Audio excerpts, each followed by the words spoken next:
vanoshungurudzwa ndo zvandinomiririra mukomisheni. Ndichakumbira kana paine vakasununguka kutipawo munamato. Can I request one? And I know we have pastors here. We are not short of ngatisvitsa kuna Mwari mangwanani ano. Can I request one pastor or one individual to give us an opening prayer before we start our program? All right, Namat. Baba makarurama makatendeka muzita raJesu Kristu. Toda kutendai Baba, toda kuonga nezuva ranhasi. Toda kutendai Jehovha musiku wedu taungana sevana venyu panzvimbo iyo ino. Baba okumusoro kudenga takatarisana nenyika yedu yeZimbabwe. Jehovha Mwari wamasimba ose tinongonyengetera kuti Mwari tibatsirei Baba wamasimba ose muwe pakati pedu nokuti zvataunganira panzvimbo ino Baba wamasimba ose mukasava pakati pedu tinoronga pasina. Jehovha Mwari wamasimba ose pindirai Baba okumusoro kudenga tironge zvinobva munjere dzenyu, tisaronga zvinobva kunjere dzedu. Mwari wenyasha, Mwari wakarurama mazita nomumwe nomwari pano muzita raJesu Kristu. Amen. Tiri pano kuronga zvenyika yedu yeZimbabwe. Hatisi kuronga zvekudzimba dzedu, hatisi kuronga zvevana vedu, tiri kuronga zvenyika yedu yeZimbabwe. Saka ndoda kungokutendai zvakanyanyisa mufundisi nekungoti nyengeterera. Panguva ino ndichakumbira Commissioner Chigwedere kuti vaite the next part of the program. Deputy Chair.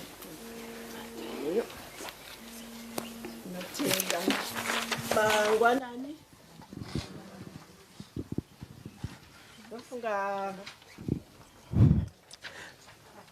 Vamwe tiri kuti mangwanani, vamwe tiri kuti makadii handiti. Vamwe we were together yesterday for a very fruitful day. Yatakasangana nemadzimai, tikasangana nemayouth, tikasangana nema-political parties, tikasangana neve-church. So now we are here today together kuti tichisa misoro yedu pamwe chete, so that we know how to move about. My task is simply to welcome you and introduce ourselves to each other. In this case, our introduction is changwaita in terms of sectors. Kuti tingona representation yedu as we are here. Then I'll end up introducing Varkunoko so that we are one family. As a National Peace and Reconciliation Commission, the way we are going to move is that as a commission, we are facilitating, but we are moving with everybody in the province. So all of you here who have come today have already started the process of moving with us. So we are going to work with the churches, and my churches, varipano vauya vakamirira my churches, perhaps you can just stand up tokuchingamidza tese tiri pano. Churches. If you are representing a church, ngativaomberere maoko. They have come in their numbers. We welcome you. And we are going to work with civil society organizations, all those who are representing civil society. Sumkai tikuchingamidze. Thank you. We are also going to work with youths. My youths kanari pano sumkai ndimi varidzi venyika sumkai. Ngati vaomberere maoko. Vamwe havasi sure kuti my youth here kana kuti okay. And then we also have business, kana paine vakamirira business community, simukai tikuchingamidzei. Kana tovachiri kumbovhura maofisi kuti vaone kuti basa ratanga zvakanaka here. Then we also work with women, represent women organizations. The big sector, sumukai kana maka represent women organizations. Sumukai tikuchingamidzei. Avo vasumuka ngati vachingamidzei. They are all women.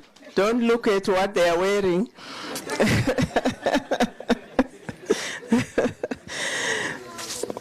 And then we also could have representation from political parties. Vauya vakamirira ma-political parties. Sumukai tikuchingamidzei mose kana makamirira political party, because muri mwongo wenyika, like you were saying yesterday. Ngati vachingamidzei tivaomberere tatenda. And then tinogona kunge tine in our stakeholders, tine ma-war veterans, kana paine vauya vakamirirawo ma-war veterans, sumukai tikuchingamidzei. Nasiwa batikana duzi nezuro vaivepo. And then kana tine vakamirira ma commissioner and basri. Those tinozovatora at the end.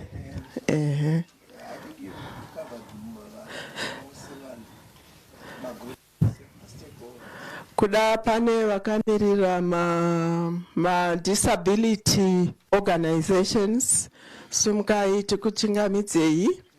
Ngati vaombererei maoko, tinavo vakamirira disability. And then tine vanogona kunge vakamirira pane group randasiya. Vanogona kunge vakamirira media ndachazovaunza kumashure, but kana vakamirira media sumukai kuonei nekuti ndimi munofambisa nawo mumhepo. Toda kuti nawo peace and reconciliation dzifambe dziende mberi. Tinavo media vamwe murungo vaona nemakamera avo vese imedia ngativaombererei maoko. Pane group randasiya vari muno tiku acknowledge.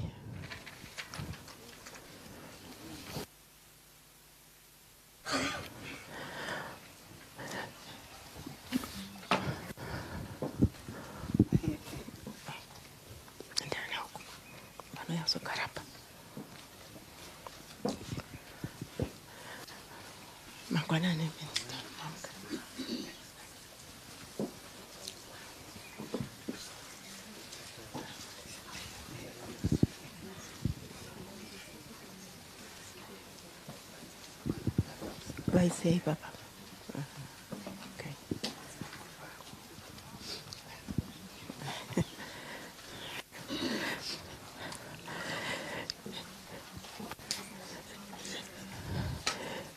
Tinogona kunge tine vamwe vauya vakamirira security sector kana kubva ku all the security sector inochengetedza runyararo munyika. Pane vakamirira here that sector. Sumukai tikuchingamidzei. Apana tasvika. And then kunogona kunge kune vamwe vauyazve vakamirira government, ministries, organizations dzemu-government. Sumukai tikuchingamidzei. Kana makamirira government, tinavo ngativaombererei maoko. Then tine vakamirira komishini iyo pachezvayo. Pano tina komishina musano vazviintroduce kare. ndo vari in charge of Midlands. Kozoita Commissioner Chekenyere vari kuenduko sumukai mukwazisane nevakuru vedu vari pano apa vese.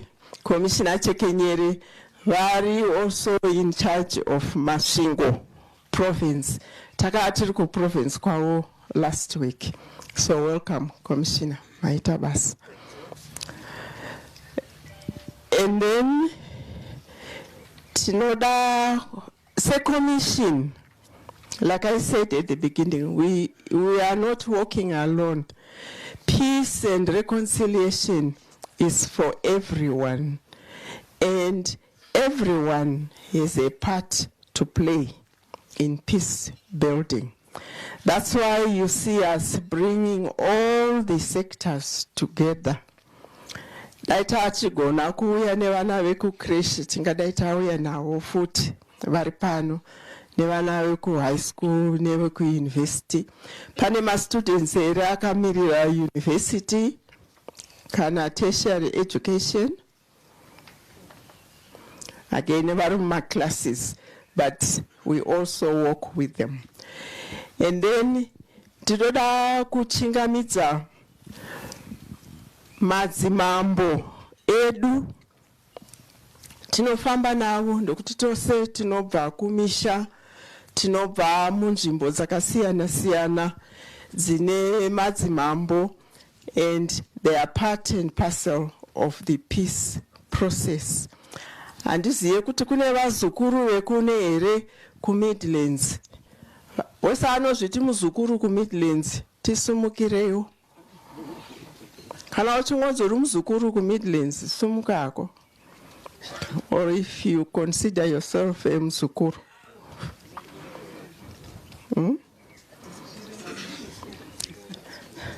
Uri muzukuru wa sekuru handiti?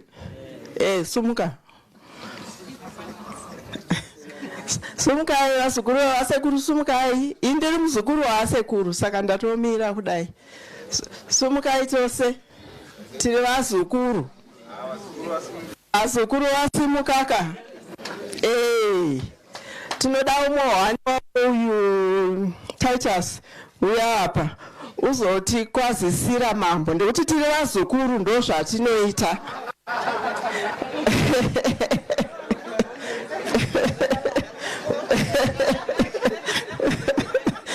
Unotarisa kuna mambo ndakutodzidzisa kunotarisa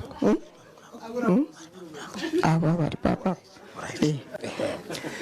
Zvatinoita kana vana mambo vauya, chero vauya pamusha penyu, chero vauya padare, chipfugama chichonjomara.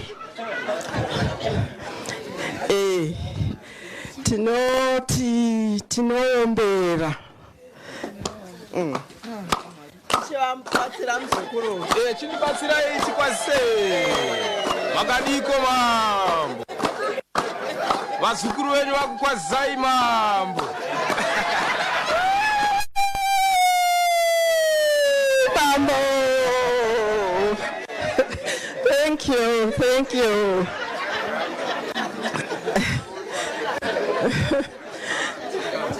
Mambo, ndofunga maona vazukuru venyu vakuchingamidzai. Tinokutendai zvikuru. Pekupedzisira adzima ichi. Ndakuchingamidza vanoti tungamirira mu province ino kuti ive yakarongeka sezvairi. Ndoda kumbokupembedzai Midlands, makarongeka, zviombererei maoko.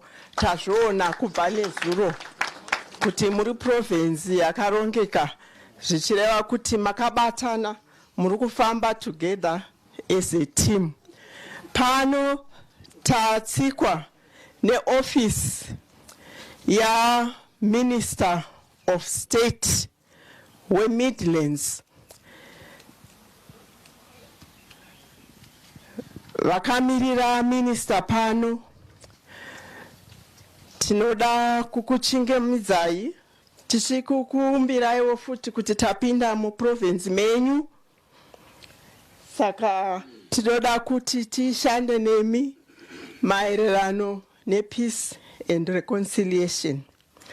Saka tinava Mr. Mutimbairi, avo vamirira minister, vachati pakurira zvavabva nazvo kwa minister wavo kuti takaita maringe nepeace. What exactly are we looking for ku Midlands kuti tive tinovaka runyararo nereconciliation, tofamba tiri pamwe chete. Ndinoziva kuti Midlands is city of progress, and it's Midlands province of progress. Saka mu progress imomo tudaramba tichingoti peace, peace, peace. Ngaitangwe kuno ku Midlands ite raise a flag kuno ku Midlands tikofamba pamwe chete. Mr. Timbairi, Deputy Director mu Provincial Affairs Midlands, tinokuchingamidzai at this hour. Thank you very much. Ndinotenda indinoitwa Commissioner Chigwedere. Ndini Deputy Chair we National Peace and Reconciliation. Saka ngatifambei pamwe chete. Let's work together. We take all your issues on board.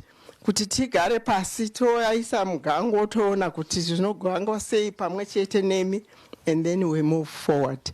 Thank you very much for coming and for attending this Midlands Outreach. Thank you.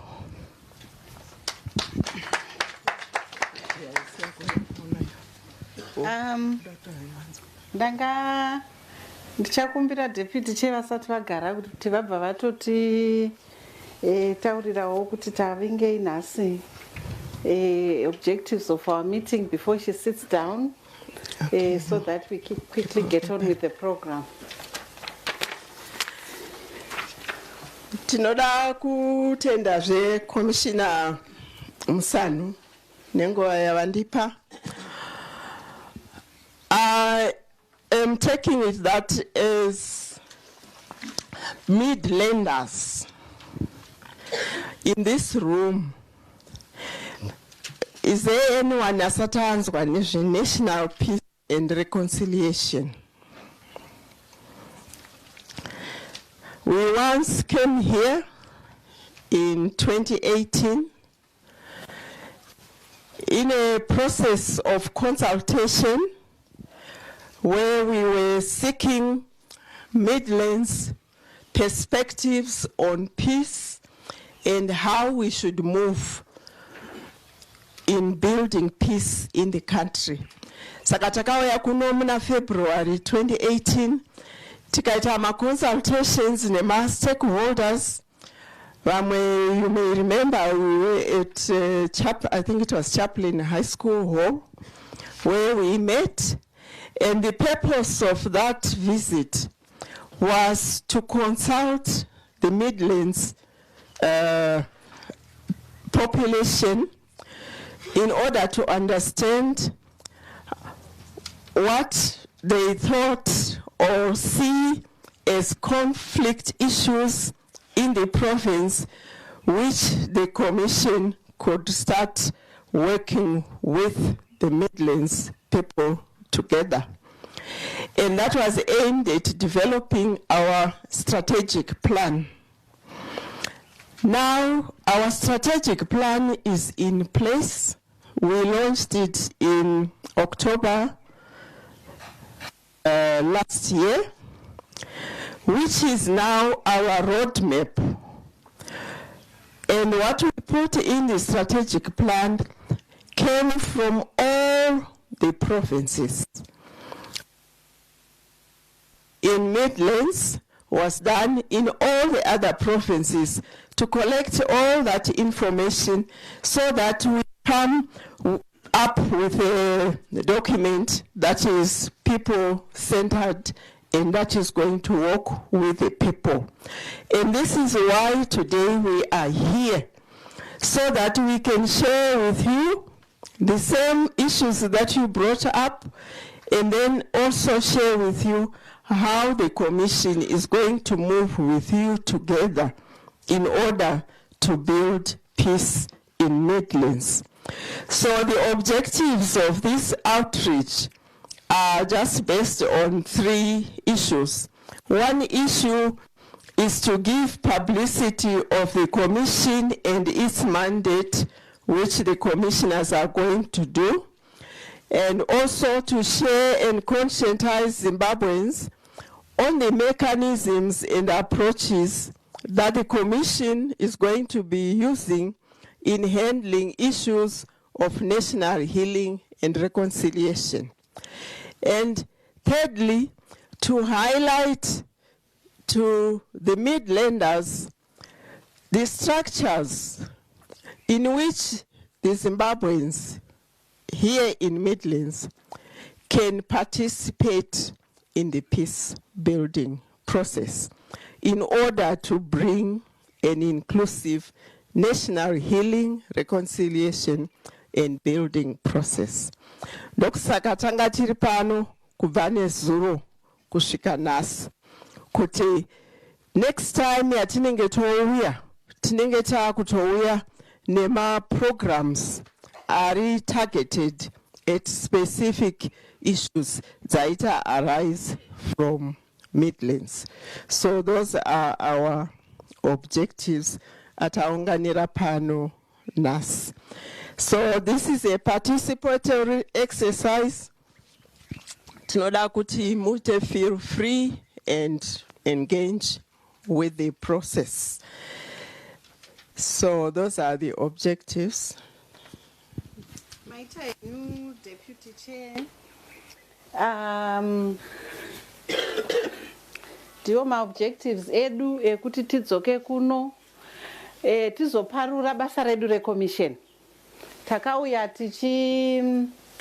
tichiita tsvagurudzo yekuti takatarisa maprovince ese senyika zvishushikano zvirimo, asi zvino tachidzoka kuti aiwa tave nestrategic plan yedu yemakore 5 anotevera. Saka iye zvino taakutanga basa. Saka ndoda kungokutendai zvakanyanyisa Deputy Chair.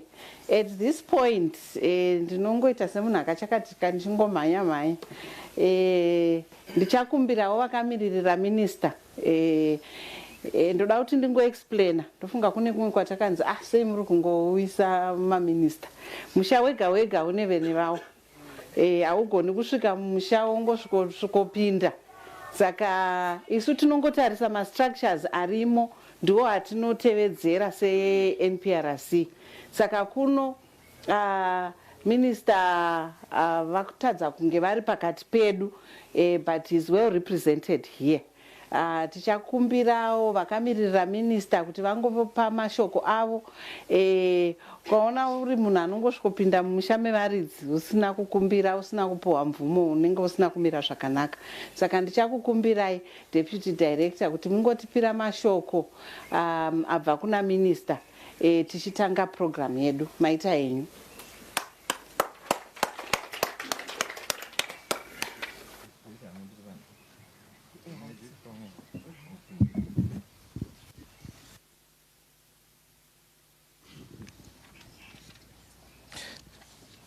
Director of Ceremonies, NPRC Commissioner Chairperson, retired Justice Nare, represented here by Commissioner Chigwedere and other commissioners, Commissioner Musanu, Commissioner Chigwedere,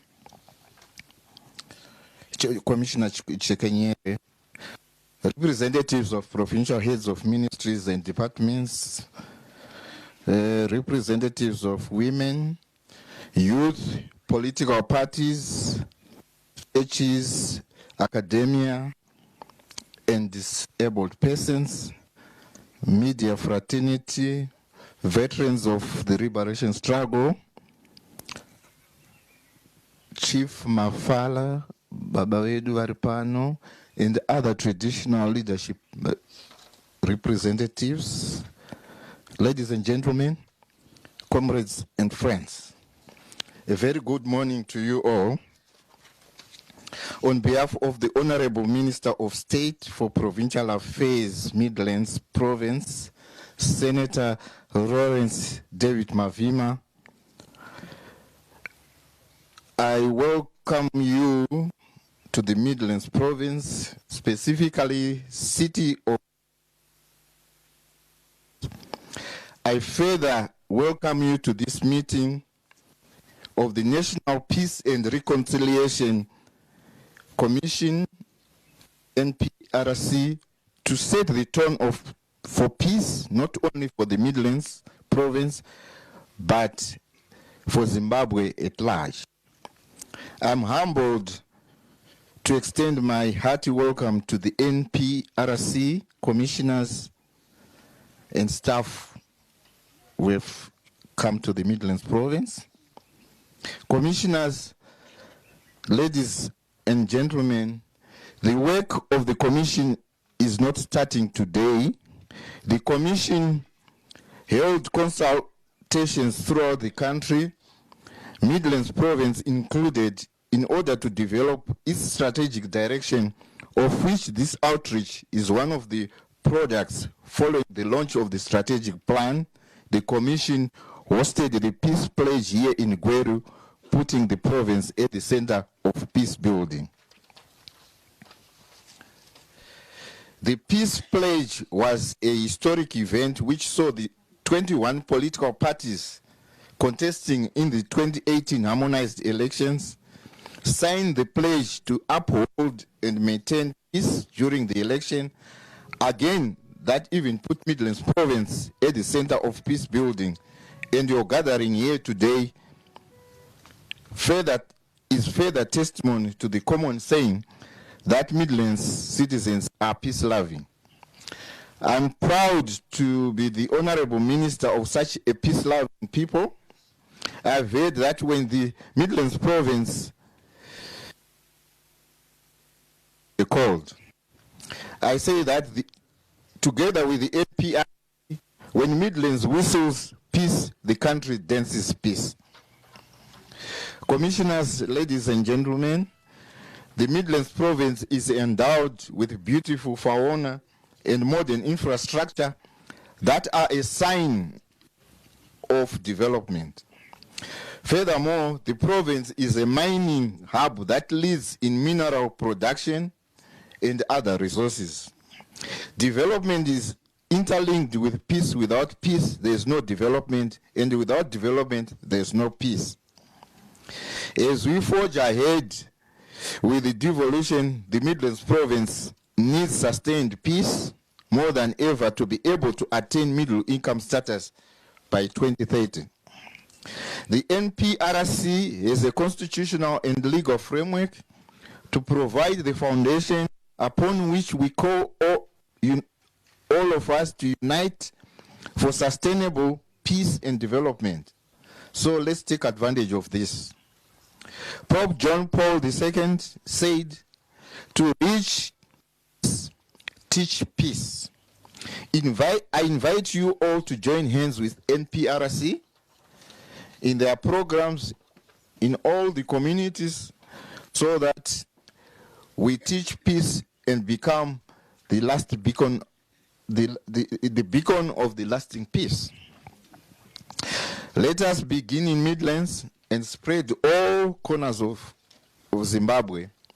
Hopefully, we'll have a lively and a participatory debate this morning. I thank you.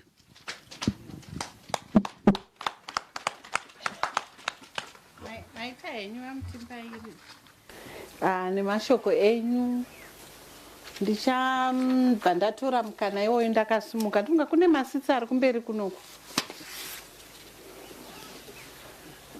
kune masitsa ari kunoku haana ari reserved, haana kureserverwa munhu ba. So can we feel comfortable to come to the front as well?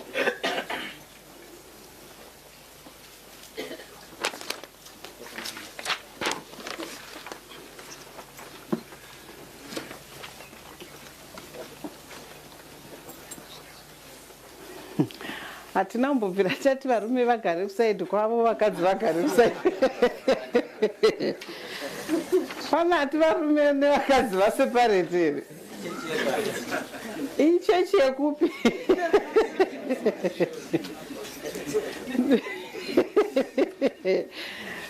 takuona vakadzi vazarawo kuvarume vagara kwavo hamena kuti ndo zvekuno here hanzi toda kuti timetene runyararo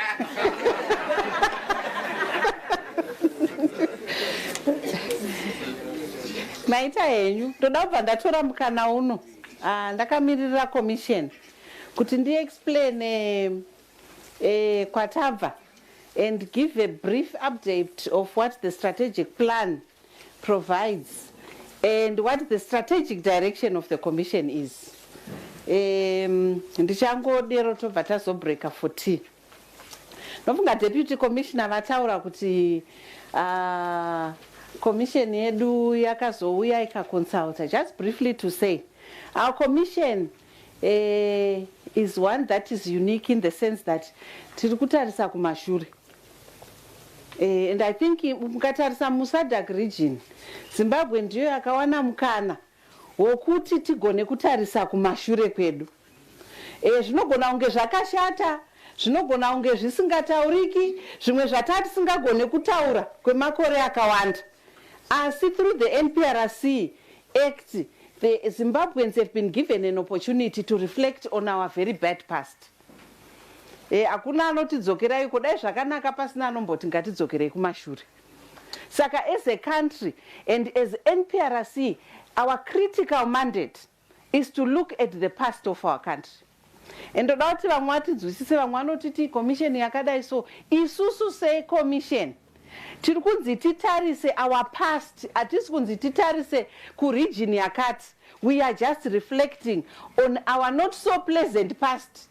And this is why, as a commission, we have taken liberty to go to all the provinces to look and reflect on our past. And someone may ask, Kuti, how far back are you going as a commission? Preempt kuti as a commission, takangonzi endai munotarisa kumashure kwedu. No one, the parliament did not clarify how far back we should go. We then sat as a commission and said, Isusu, we are going to be guided by the needs of the victims. We will not sit as a commission to say, tinogumira pa 1980. And someone says, but 1980 is even very far. Vamwe vakati aiwaka, but zvinhu zvakaitanga zvakazoitika after independence zvakatangira pre-independence. So as a commission, we are going to be guided by the needs of those that were affected. So in terms of how far back, tinoenda how far back as the needs of those affected will take us. Saka takatarisa, we are going to look at that past. And in reflecting on that past, atisi kunzi ngatitarise nyaya yakati chete. The reason why we then came and went to all the provinces was to try to already start developing a conflict map yenyika ino, of which we have done. Kuti saka zvakatangira papi, zvazoti svitsa patiri pano, zvine midzi kupi. Saka midzi iyoyo ndo yataitraya kutracer as a commission. So we had to reflect and go back into our past as a country, based on the consultations that we did. So we are looking at the past. And then the commission has a mandate again to look at the current. So we are part of the 5 independent commissions. If you look at the Human Rights Commission, iri kunyanya kutarisa 2009 zvichienda mberi. But isusu tiri kunzi tarisai zvekumashure, motarisa zvanhasi, mozoti wishandisa experience ye past and current to inform our future. So we have got a very onerous obligation as a commission to reflect on the past, to reflect on the current, to resolve my conflicts and us. So when you look at the past, we are looking at issues of rehabilitation of victims of past conflicts. We are looking at issues of facilitating the making of amends. We are facilitating dialogues to engage on our past. When we then come to the current, the Commission has an obligation to look at resolving current conflicts. Pane current conflict that we picked from every group that we met with yesterday. Nyaye makorokoza nemabhemba avo. I think that one is only unique to the Midlands province. Kumwa kuri kuitwa mining. Makorokoza ukaenda kuMashonaland West ariko. Asi chinosiyanisa makorokoza ekuMashonaland West neekuno from what we got during consultation and even yesterday is nyaya yemabhemba. And how they've then organized themselves to become a law unto themselves. This is one thing that came, one common thread that came from all the meetings that we have had, including the consultations that we had in 2018. So those are the current, an example of the current conflicts that the Commission is obliged in terms of the law to look at. And then in terms of the future, if you look at the last function of our of the NPRC, it speaks to recommending legislation, recommending changes in laws, recommending policy. Saka tatarisa kumashure. Totarisa zviri kuitika izvo zvino. Tinenge takuti se commission takudzokera ku parliament. Kunochiti apa panoda kuti gadziriswei. Apa dai madai so. Because donjo recommission in terms of the NPRC Act is kuti zvisaitika zvakaitika kare. Atingava nyika ino ibenzi chete nguruve ndo inoti ichidya ichirutsa ichidya ichidzokorora. Saka isusu tiri kuti senyika tatarisa past yedu tikatarisa current yedu tinoda kuchitarisa future yatinoti izvi zvakaitika atidi zvakare kuti zvizosangana nevana vedu. Ndo zvese ukatarisa mafunctions edu akawanda, but you can collapse them in terms of that, looking at the past, the current and the future. So tagara pasi as a commission, given that very expansive mandate, yedu ndo yakakura vanhu vazhinji vanoshaya kuti munozviita sei. Yedu is a very expansive mandate. We then set and decided, despite having that very expansive mandate, we are not going to sit as commissioners and say, saka ngati muke tiri ku Midlands tonoita zvakadai. As outside people, you can imagine if you had come here, munaigona kuya nemaperceptions akachiti, I think the most critical thing is this one. And probably would not even have picked nyaya yemabhemba yaitaurwa yanga ichitaurwa. So we went through a process of consulting. Because as a commission, we decided that our work is going to be driven by the communities themselves. Our work will take a bottom-up approach. Our work will be participatory. Atisi kuda kuya commission toti isusu tiri kuita zvakati Commission yedu iri kungoita kungosusukidza, but we appreciate that communities know their problems. We also appreciate that communities know solutions to their problems. Nezuro ndofunga pataitaura already vanhu vaitanga kutotaura kuti zveshuwa kuti nyaya dzemabhemba dzemakorokoza dzipere. This is what needs to be done. So as a commission, we agreed that we are going to facilitate a process where communities are going to come up with solutions to their problems. So we went around the country and consulted. It was not an easy process. We took a huge risk as a commission. Kungo mukata kumaturi kukumbirawo kuti mungatiudza here kuti commission, given the mandate that it was given by citizens of the country, ku Midlands zvakamira sei, kuMashonaland West kwakamira sei, kuMat North kwakamira sei. We did that very challenging process. It was not pleasant in some cases. Kumwe taiona zvakatimirira, kumwe taitukwa, kumwe it was not a very easy process where people are very emotional. There were areas where zvaita sokuti zvakaitika nezuro. and vamwe vaiti tatoona mukana wokupedzera shungu kune miye mauya whoever akutumai mopedzerwa shungu. It was not an easy but very satisfying process where we were able to one gauge the mood of communities kuti vanhu vachiri kurwadziwa nezvakaitika. Secondly, we also were able to pick out on the priorities of different communities. We did not want to look at Zimbabwe as one homogeneous country inema issues akafanana, but rather kutarisa specific issues that affect different areas and then come up with a process where you are healing the nation, but muchitarisa zviri kuenderana nezvamakanowana in those consultations. And I'll just go briefly in terms of what those consultations exposed as we went round. Nofunga takatangira kumashonaland. Kumashonaland it was very clear. Mashonaland East, Mashonaland West, Mashonaland Central. Nyaya yavo yanga iri electoral violence. 2008. And ndo yanyanya kubuda, but of course a lot of people would then say, zvakatangira pana 2000. You go to areas like Mashonaland Central, ndiko kwavaitaura long hand, short hand. Vamwe vachitaura kuti takarepwa semadzimai, up to now we have not had rehabilitative treatment. But what came out strongly in the Mashonaland areas was issues of electoral violence. And electoral violence ichinonyanya kutarisana 2000 going up. And I'm not musazoti kwakangonzi ndo issue. Ndiri kutaura the priority. But there were other priorities, issues that were identified, issues of resources. But clearly what came out in the Mashonaland regions were issues to do with electoral violence. We then went kuna Namtare. Manicaland was very clear about the issue of diamonds, issues of natural resources. And the communities felt very strongly that while least we are endowed with vast natural resources, timber, diamonds, and all that, we are not seeing development in the resources until now. And clearly I remember I was in my Manicaland and people were asking kuti diamonds yede kwa marangi akaenda kupi.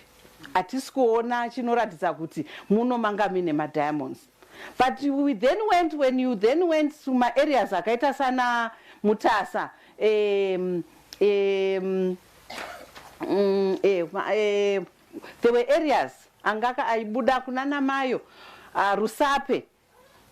Those areas also then spoke about electoral violence. Electoral violence 2000 going up to today.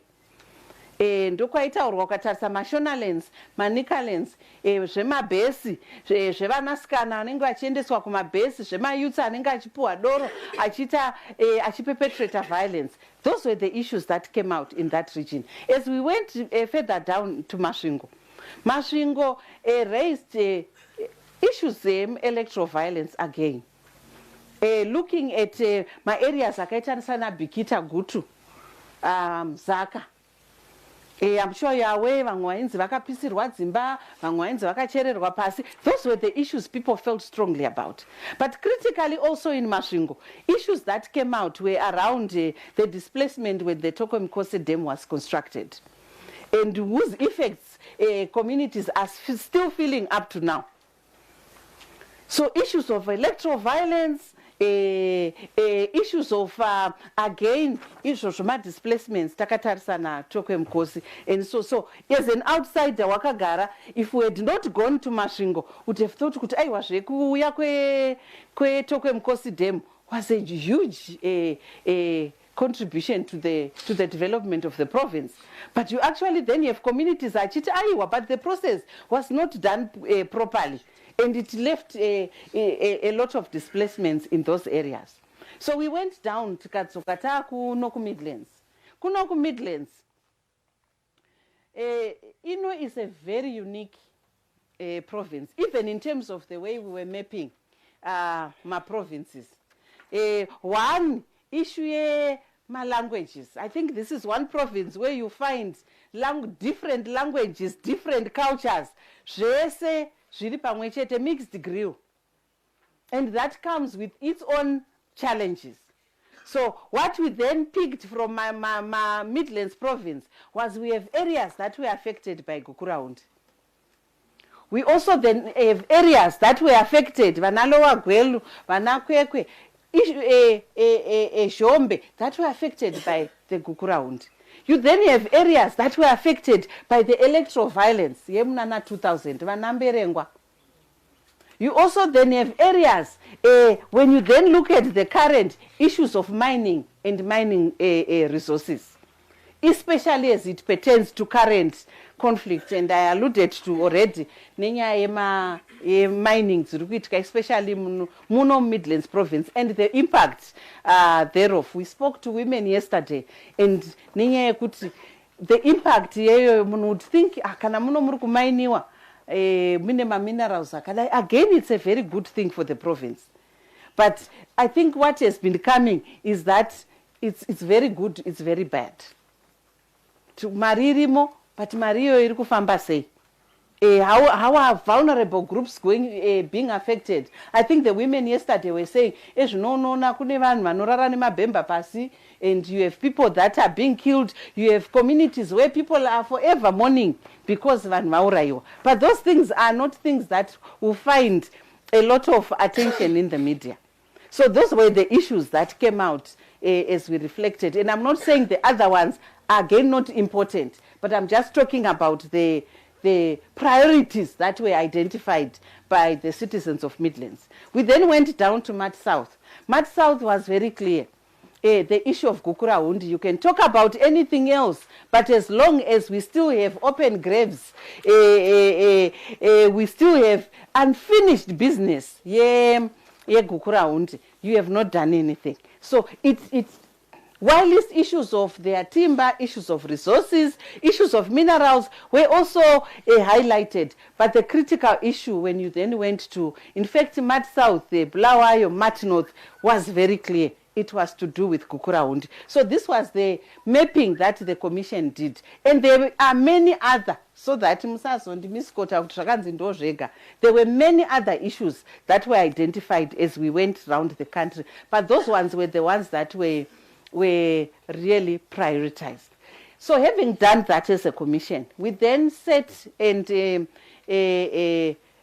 together with stakeholders, and the unique process in coming up and developing the strategy was again to work with a lot of stakeholders in terms of shaping it, in terms of validating it. In fact, when we had a draft, we brought people, again, critical stakeholders to validate. Provinces. We went through that process. We then went through a process of launching that strategic plan. I just want to speak briefly again in terms of what that strategic plan says. So the strategic plan came up with 3 epochs. And we are not saying, Kuti, we tried to cluster them. Very difficult exercise to cluster all these conflicts. Zakasiana in different proportions, depending nekwauri. So the first conflict epoch that we identified together with stakeholders was the pre-independence. Kuti zvizhinji zvatakutaura zvatinoziva isu sevamwe vazhinji vakazvarwa after independence zvine midzi ku-pre-independence. Takaita excitement, takaita euphoria ye-independence, and we failed to resolve my issues at independence. Saka we carried a legacy. One of the things that clearly came out, we carried a legacy of violence from pre-independence. Varungu ndo zvavaiitaka tikafunga kuti ndo zvinoshanda. So we did not go through a process of rehabilitation as a country. So pre-independence is a critical epoch. And a lot of those that were born after independence will say saka tinodzokera kumashure kwakadaro isu tine zviri kupisa izvozvizvi. But ukatadza kutotsvaga mudzi unogona kudhila nema-symptoms. So as a commission we were saying we want to be able to address the root causes. So we went back and pre-independence is the first epoch. If we can look at what problems, what issues remained unresolved as we got to independence, and one of the issues that they raised was varungu vakatitorera mapowers semadzimambo tikangoya muindependence zvikakontinya zvakadaro. That's clearly an unresolved issue. So pre-independence was the first and critical epoch that we identified as a commission. And then the second epoch we identified was the immediate post-independence. That is the 1982, which is the period in Onopinda, the Gukuraundi, the disturbances that happened, part of Midlands, much north, much south. So again, if you look at it, if you then reflect, if you engage with different people, they will tell you some of the issues again has its roots in pre-independence. So that period, the Gukuraundi, was identified as a second and significant conflict epoch in our country as Zimbabwe. The third one, which a lot of us would then relate to, is the post-2000. Kubva pana 2000, zvimwe zvacho tinazvo nanhasi. If you look at ma food riots, nanhasi tichinazvo handiti? If you look at ma depressed incomes, kuti vanhu vakafa vamwe. Tine hama dzedu dzakafa because akangomuka mangwana saving yose pasisina. And nanhasi zvichiri kudi, zvichiri kungoitika. Ukatarisa political violence, a lot of it started to 2000. Nanhasi, we still carry that legacy. 19 years on, we are still talking about political violence. So in that period, inema issues akawanda. It's issues of the economy. We have social issues. We have issues zema dzana murambatsvina. We have issues the land. And land issues started around 1995. But that's also another critical issue that was identified as causing even current conflict. So we have three epochs that we clustered. And this information will be made to you as stakeholders because we are already in the process of then trying to come up we already have that conflict map, but we actually want to make it into a booklet. But Zimbabweans aone where we've come from, because sometimes it's very easy to talk very passionately about your current situation without looking at the roots of it. So what we did was to trace. There's a commissioner, Commissioner Ndoro, the research, and she will tell you about mapungugwe zvakazoitika ipapo zvikazoitika zvipi zvikazokonzera chakati. So we had to go through that conflict mapping up to where we are today. Remember, we are looking at the past, the current, and the future. So we had to go through that conflict mapping. So we then put that in our strategic plan. Out of that strategic plan, we then came up with a 2019 plan. Saka strategy, maybe it's 5 years. Saka tinenge takuti gore negore tiri kuita zvakadai so. So 2019 plan, this is where we are now. So these outreaches are part of the 2019 plan, where we are saying the commission is now starting to engage with communities. And some people will ask, asaka maamuri kupi 2 years, they says. This was a very intensive process. Tainge takangoita futi upenzi wekungomuka tamuma communities and burn our fingers. But also even cause more harm. In as a person who works with vulnerable groups, I know the worst thing you can do is kungosvika kuti vanhu taurai matestimonies yenyu without adequate preparation or without adequate mechanism yekuvasupporta. You are actually going to do a lot of harm. So out of, before I talk about the 2019 plan, I also just wanted to say within that strategic plan, I mentioned earlier, we came up with a participatory approach. And part of that participatory approach was to come up with thematic committees. So it's thematic, and I'm raising this because we as people from Midlands, ndokwangu kumusha, so I have a selfish interest.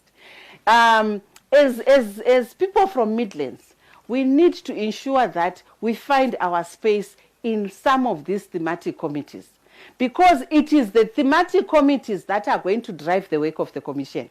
So we came up with a thematic working strategy where basa redu rinenge richishanda riri mathematic committees, because takati kungoti tese tichingomuka takadai tichingonanga takadai, we are not going to be effective. So we came up with 4 external thematic committees, and they are external because munhu wani chete anenge achibva mucommission is the co-chair, but the rest of the thematic members are going to be stakeholders who are already working in those areas or who are strategically positioned to be able to drive the work of that thematic committee. So the first thematic committee that we came up with, looking at our past, is the healing and reconciliation, facilitating truth-telling, creating an enabling environment for people to talk. In fact, one of the problems that we identified as we're going around is that Zimbabweans are not talking. Chinoita kuti timuke tichirovana tichifungirana tichidi is because we don't talk to each other.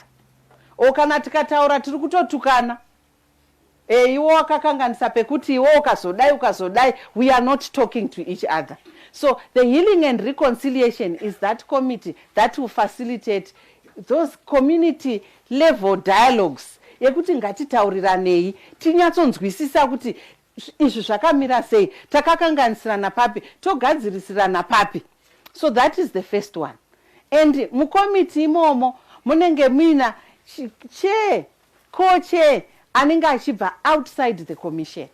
So atizirisu tega, saka imagine uri 1 nevamwe vanhu 20, it means kuti those people have an opportunity to drive the work of the commission. The second one is the conflict prevention and non-recurrence. And you see these thematic committees zichiuya patinenge tichita basa. So the conflict prevention and non-recurrence is that committee that looks at the current conflicts. How do we resolve? So when we came tichita zvema peace pledge, tanga takatarisana ne conflict prevention and non-recurrence. So that committee iri kutarisa ma current conflicts, facilitating dialogues, and it's not just dialogues. Vanhu vanofunga kuti kana tichitaura ma-dialogues tinongotaura ma-political parties. Of course, I think from what we pataitenderera vanhu vazhinji vaiti ma-political parties ndo vari kutikonzeresa. But the issue is to facilitate the resolving of conflicts. It's not limited to resolving conflicts in political parties. It's facilitating resolving current conflicts. We are also then looking at what are the laws, the policies that we can put in place to ensure that we have a never again. Hazvichaitiki zvakare. Saka komiti iyoyi ndiyo zvakare ichabatsira kuti tinge tine ma-provincial level peace committees, toita ma-district level peace committees, and we are hoping that through those processes we can then have communities actually setting up community level peace committees. And what we are trying to do with the provincial, district, even community level peace committees is to ensure that Zimbabweans start talking and resolving their conflicts before they get out of hand. So we have opportunity to also then influence our work in this prevention and non-recurrence committee. We also have opportunity to be sitting, and I think I'll be coming back next month to also start the process of setting up my provincial and discussing how we can set up district level peace committees. So toda kuisa putting architecture to resolve our conflicts before they get out of hand. So everything that speaks to current conflicts, kunetsana kwatiri kuita izvezvi, kusawirirana, kusaonerana pamwe chete, it is this committee that will ensure that we are able to resolve those conflicts and talk to each other. And we have a provincial architecture in terms of the Provincial Peace Committee, we've got a district, and hopefully communities can be facilitated to come up with their own peace committees. And then the third thematic area is the research and documentation. Tiri kuti secommission kune zvakawanda vanhu vakatoita maresearch kudhara, vamwe vakadocumenta mavoices emavictims. All that is their seats kufront kunoko. All that is readily available. But there are also areas that we want kuti aresearchewe or atsvagurudzwe kuti tikwanise kuwana information. So as a commission, this thematic committee will again work with universities, we'll work with academics, we'll work with the churches, we'll work with communities to ensure that we have a body of knowledge. If someone were to ask, zvakatangira kupi, hatina information chaiyo, inotaura kuti conflict yedu as a country yakatangira apa zvikazodai, so who are the actors, who are the stakeholders, how can we resolve that? So this thematic committee is about collecting what is already available, but also ensuring that we start a process yekutsvagurudzo yekuti tiwane information of what our conflicts are. And how those are even impacting on development. The fourth external thematic committee is the victim support, gender and diversity. So that one is the one I chair. Isu tinoti commission. Tainge tisina commission ye National Peace and Reconciliation if it were not for victims. Dai pasina akashungurudzwa tisingambotauri nezve commission iyi. So we agreed as a commission that the victim support, gender and diversity will be at the center. So you have these ones, Sandataora, Ziriku outlier, but we have the victims, gender and diversity sitting in the center of the work of the commission. Why are we saying that? Tirukuti, commission paichaita basarayo, tunoda kuti titaukure the voices of those that were affected, the voices of the victims. Kune vanotaura kudarika akakuvaraka. Toda kuti ivavo vataure zvavo, asi tinoda kuti vakaafektiwa, vakakuvadzwa vacho, vakashungurudzwa vacho, vange vari pakati pekufambisa basa recommission. So victims are at the center of the work of the commission. Kune vakushandisa ndaitaura masvingo ndikati ini ndomirira madzimai that's all I know, that's what I have done muupenyu hwangu nemavictims ndorangu iroro. I'm very passionate about it, but the one thing I know and that I've appreciated over the years, chero ndikataura sei, you can never replace the voice of the victim. Azvifi zvakafanana. So the commission recognizes that the victims are the most important in the work of this commission, and therefore should be given space to drive the agenda of the commission. So victims are at the center. And someone may ask, why is gender at the center?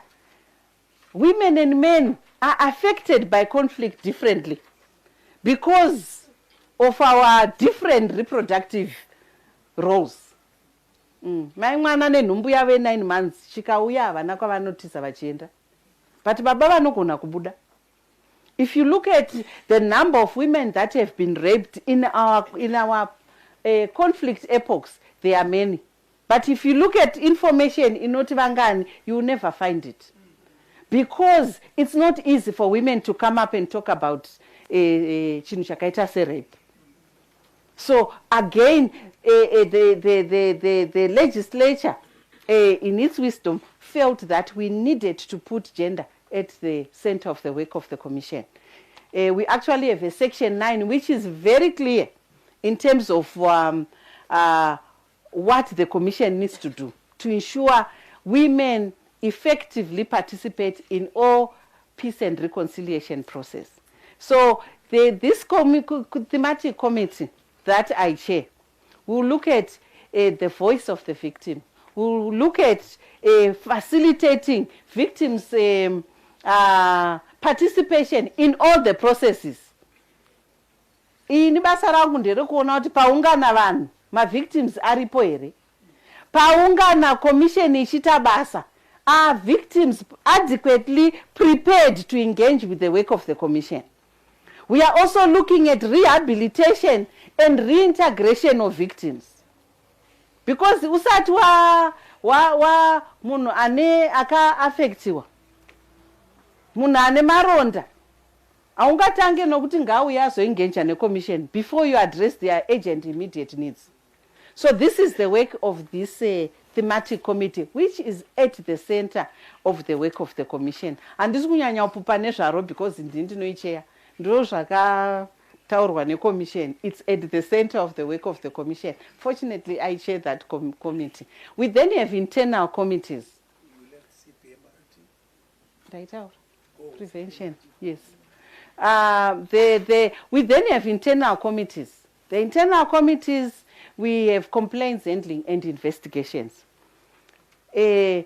MaZimbabweans akasununguka kuya ku-commission kuti pane nyaya yakati, and the commission will investigate. But the law also gives us power to initiate our own investigations, even pane munhu pasina uya kuzocomplain.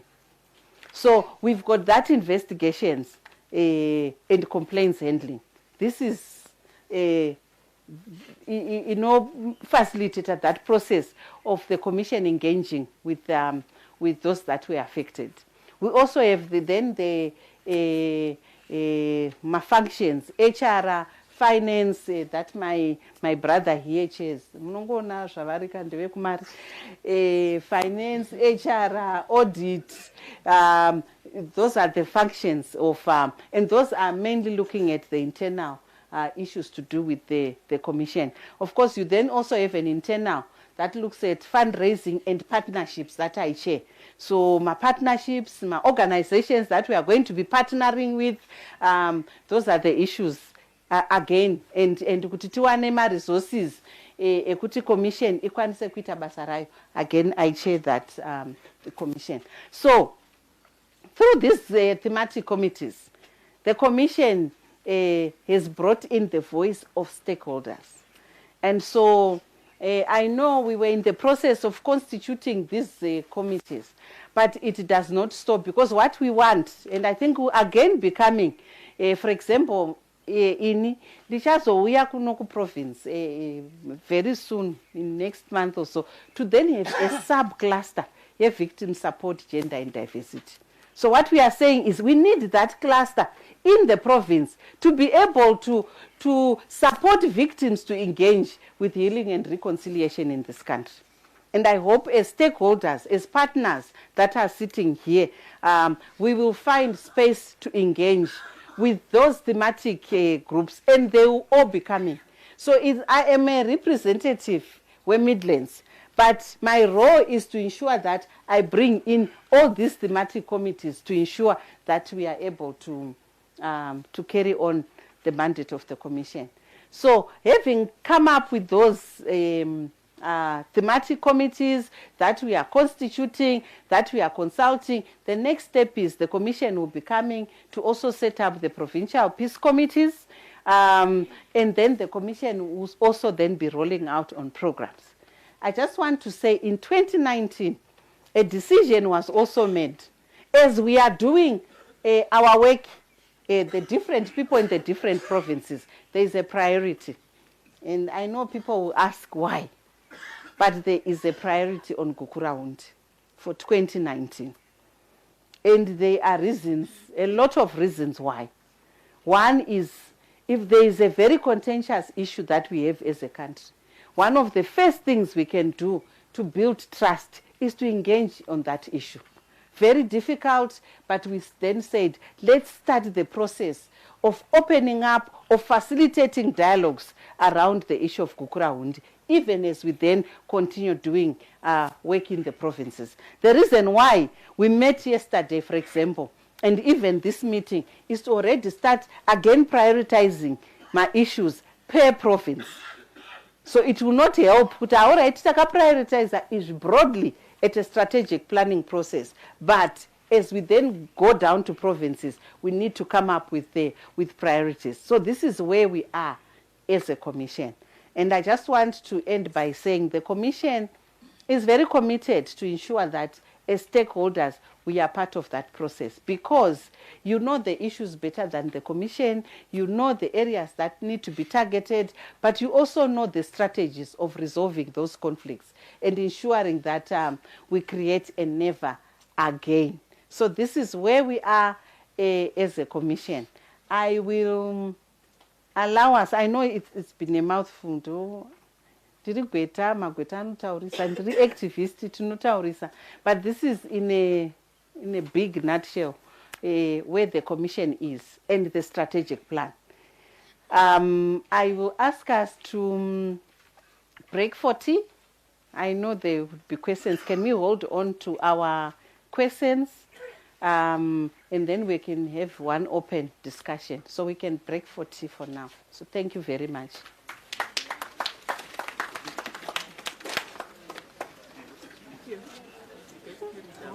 Hey.